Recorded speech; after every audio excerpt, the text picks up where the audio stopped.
You're listening to the Land Use Podcast, brought to you by the Alberta Land Institute. Soil is closely connected to life, both human and animal, and it provides food, obviously, to all the living beings on the planet. When we die, we become soil. Soil degradation in Canada is causing a huge economic loss, but very few people are paying attention to it. This soil is a living resource and it is finite, so we cannot take it casually. Hi there, and welcome back to the Land Use Podcast. I'm your host, Aisha Wu with the Alberta Land Institute, and today we'll be learning about soil health.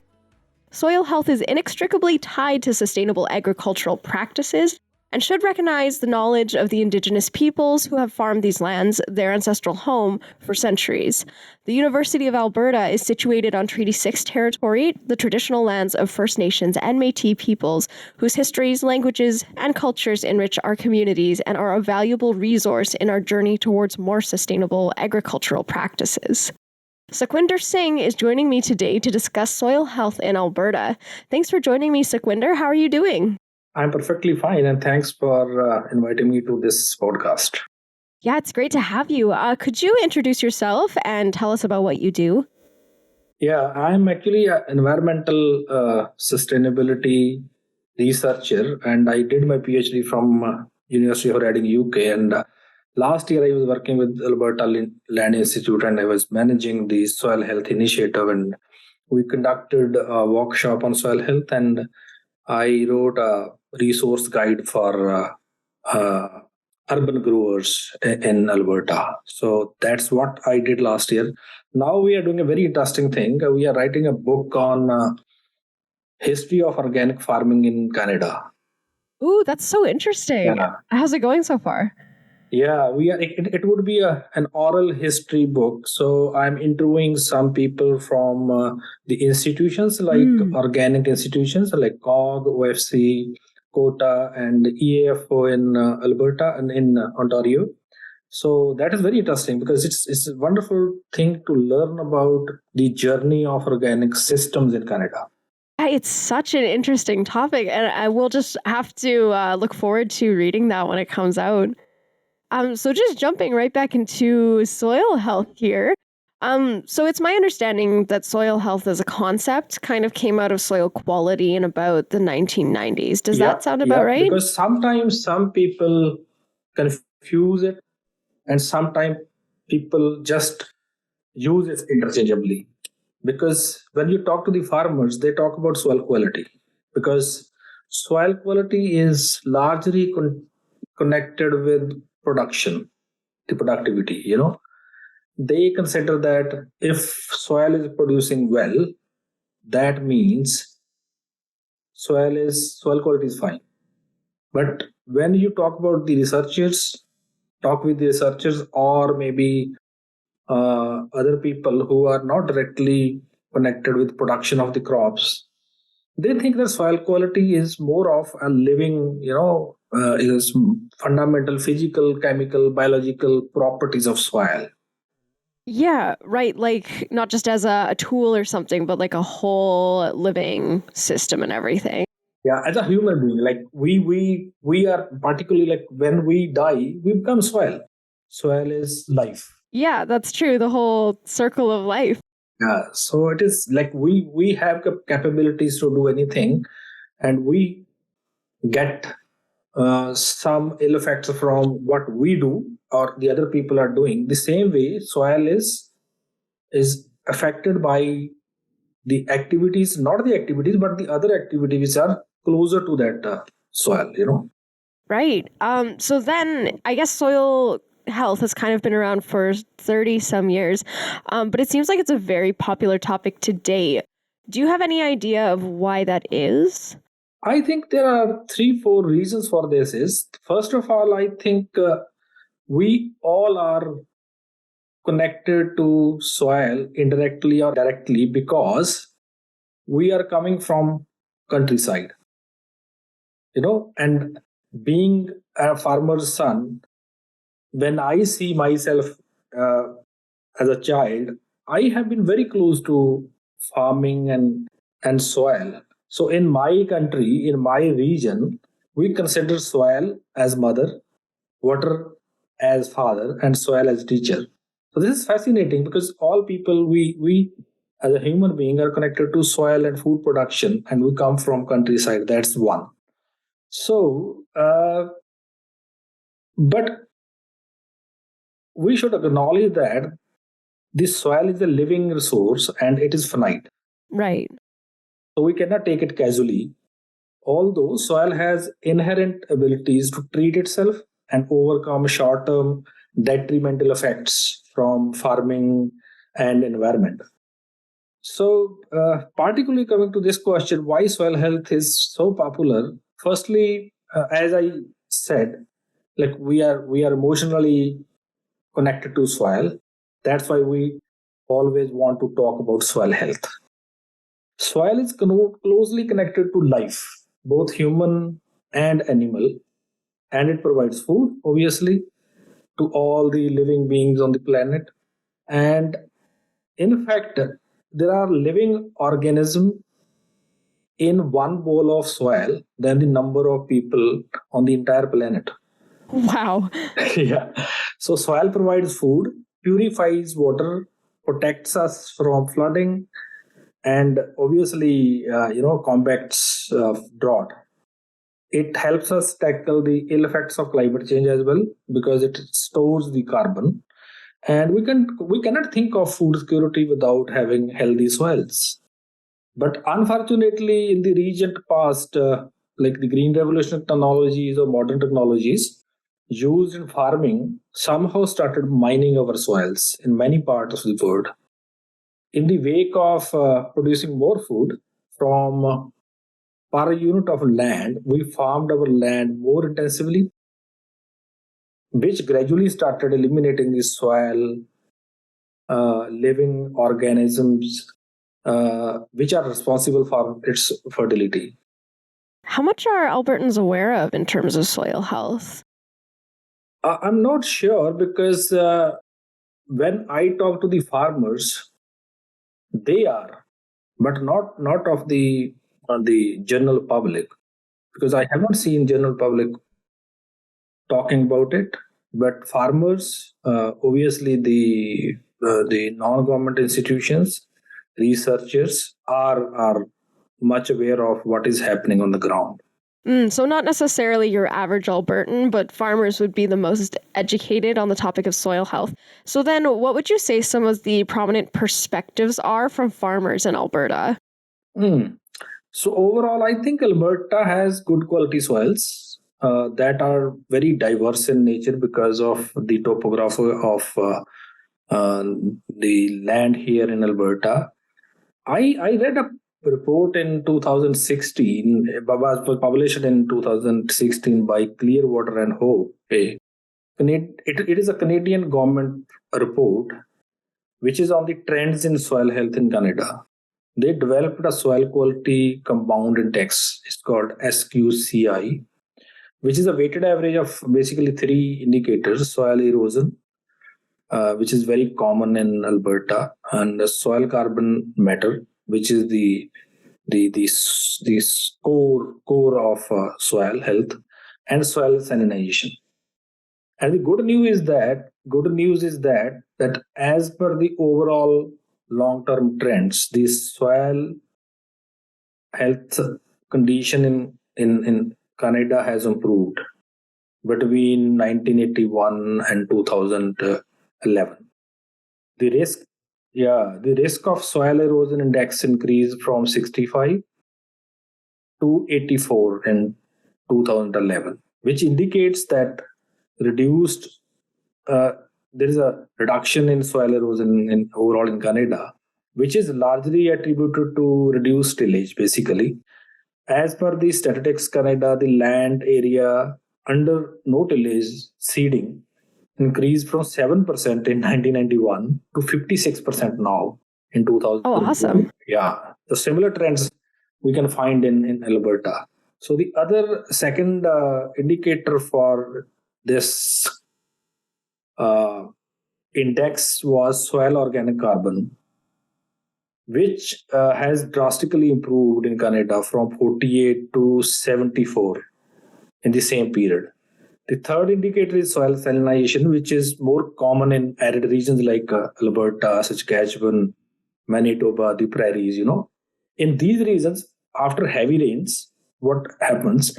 Water table rise and soluble salts travel to wet soil surfaces.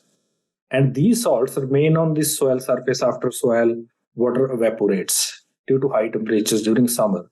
The trends of improving soil health, particularly in the Canadian prairies, can be largely attributed to the adoption of no-tillage practices, I believe. Reduce summer fallow use and more cultivation of high residue crops like alfalfa and hay that require low tillage.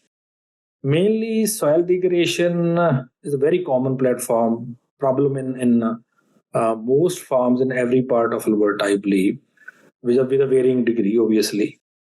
Major reason for this degradation in soil erosion, both from flooding and wind. According to Professor David Lobb, who works at the University of Manitoba, I met him in Truro.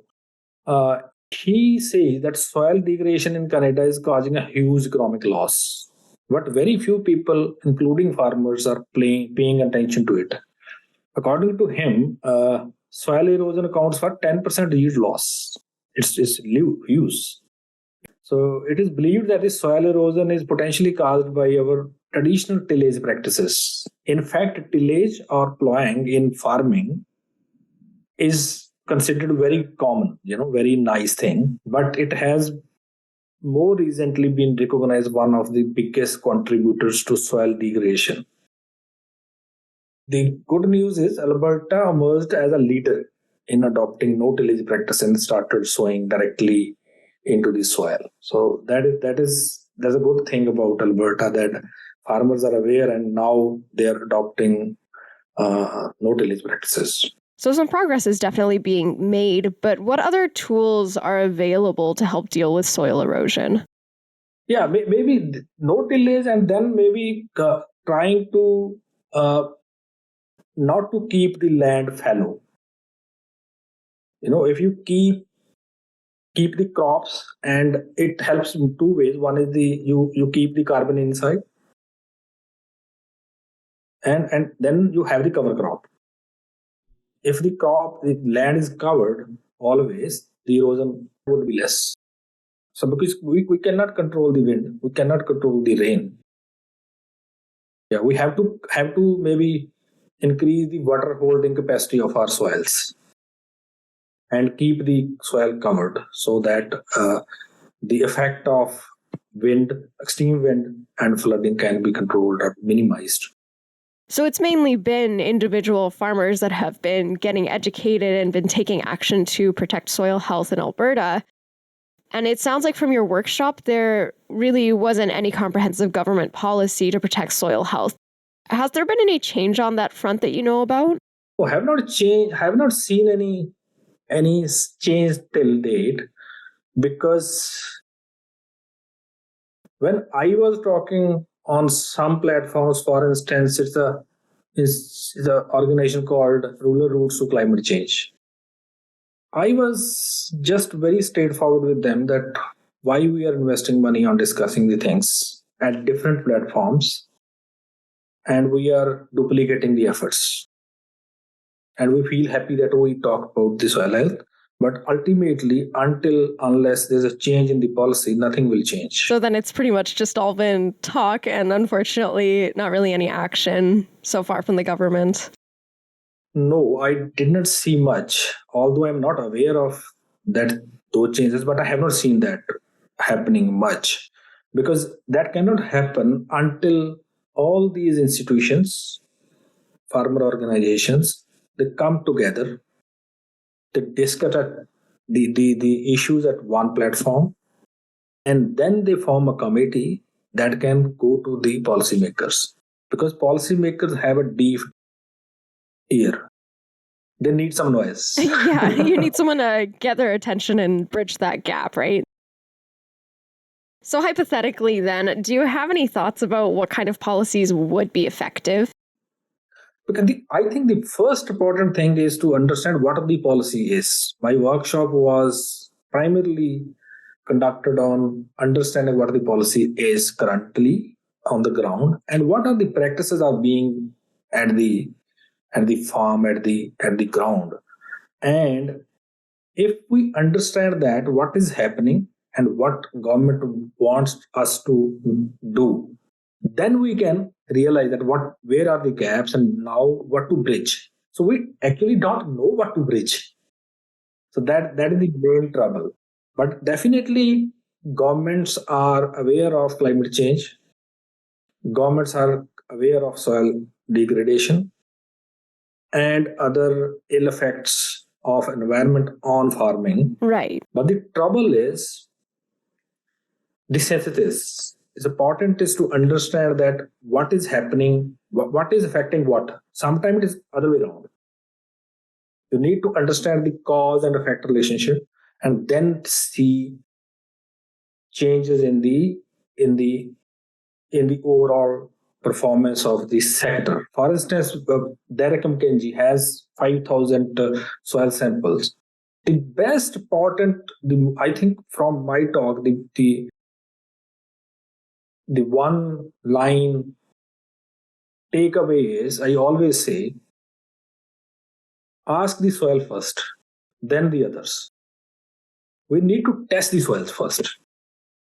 That is the more important thing. For example, if I go to a doctor and I don't say anything, and he gives me the medicine, what is the purpose of that medicine? If I don't say anything, so we don't ask the soil. We should test the soil and then decide what to do with the. Do we need fertilization? Do we need nitrogen? Do we need whatever the other we are giving to our motherland? Important is to understand what exactly is required. So probably in Alberta and even in all prairies, we are there's a lack of soil testing facilities and it's not widely tested. And then you can always, when you test the soil, then you can associate those farm management practices with that and to understand that what is affecting what. Like for instance, if soil health is bad, then food quality would be affected. If the farm management practices are not good, then the soil would be get affected. So it's the both way. You have to understand what is affecting what first, and then maybe the second part would be because when you test the soil, you become partner with the farmers. I believe that all the farmers' land can be converted into living labs, and we can conduct experiments there. They would be very happy to give their land, and we would be conducting experiments every 6 months there, and to understand the relationship between what soil health is, how it changes, and what type of farm management practices are required to make the constant, persistent changes in soil health. It sounds like it probably wouldn't make a lot of sense to have kind of a blanket policy on soil health in Alberta, and that it might be a little bit more case by case. Yeah, because Canada as a whole and Alberta as a province is not small. And more fascinating thing about soil is not politically divided. Yeah, that's true. Yeah, because when you see any country, they divide because of their administrative reasons, politically, But soil is a soil unit. It can be very small unit, it can be very large unit, can be 100,000 acres one unit, and can be maybe just 1 acre one unit. So depending on the unit of that soil, you need to understand what is required here. If you are giving the same medicine to each patient, so what is the purpose? Yeah, exactly. Because it doesn't acknowledge the differences in, region, climate, biodiversity. Yeah, because and the second thing is topography is different. You have low range somewhere, you have high range somewhere. Somewhere is dark soil somewhere is gray, somewhere is not very good, somewhere it is very with high organic matter. So it depends. You cannot give one sentence or one type of policy to everyone. Yeah, of course. That makes total sense. Yeah. So kind of changing topics here just a little bit. In your community resource guide available on our website, you focus a little bit on urban farming. For anyone who's looking to get into any kind of urban farming, is there anything specifically that you think they need to know about soil health? Yeah, maybe that I highlighted in my report is they are fascinating about soil. They want to grow food. That's very good thing. But the main trouble is they're too busy to understand that what exactly the soil is and how to produce food.